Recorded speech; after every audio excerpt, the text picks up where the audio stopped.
Fa temps vaig llegir una novel·la d'un personatge que arribava a una ciutat alemanya al segle XIX de viatge, s'avorria, volia sortir, però no trobava la sortida de la ciutat i s'hi quedava obligat.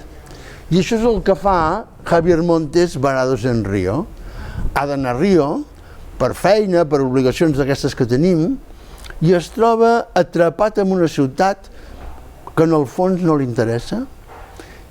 I en aquesta obra en què combina ficció i no ficció, o realitat ficcionada, vés a saber, ens es troba 5 personatges que, com ell, varen arribar a aquesta ciutat per casualitat i els hi va costar molt sortir-ne. Varados en Río, Javier Montes, anagrama. Què t'ha semblat? Jo quan em vas dir de mirar-lo també m'ha fet gràcia perquè Rio és una ciutat en què per casualitat hi he estat una vegada a la vida, no?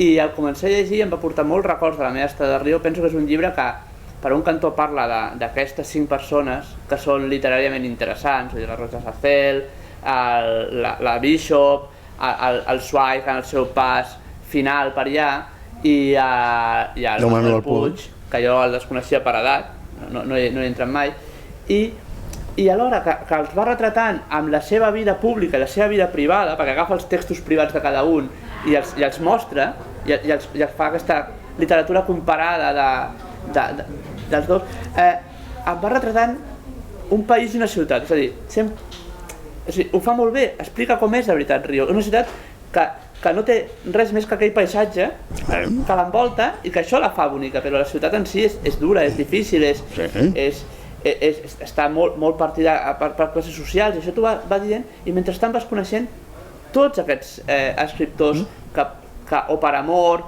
o per exili o perquè hi han caigut de casualitat i allà s'hi queden, i va construint el relat de la ciutat, el relat dels personatges, i els va introduint, i mai els deixa. Un cop ha introduït un dels personatges ja s'hi queden al llibre, ja et torna a sortir a vegades com a referència, a vegades com a contrast, i són vides tristes. I una de les coses que m'ha encantat és que retrata una ciutat enormement plujosa. Sí. I esclar, en aquestes vides tristes, obligades a estar allà, a més plovent, és una melanconia, està escrit meravellosament, i al mateix temps és un assaig literari sobre aquests autors, veus els estils, veus la seva vida i la influència en la seva obra, o sigui que... I et va atrapant a poc, i sí que té moments que potser dius, oi, aquí se'm fa una mica pesat, però ho recupera de seguida i et porta a això, a una estança, a un plujós Rio de Janeiro. Per aquest estiu, recomanadíssim. Recomanadíssim.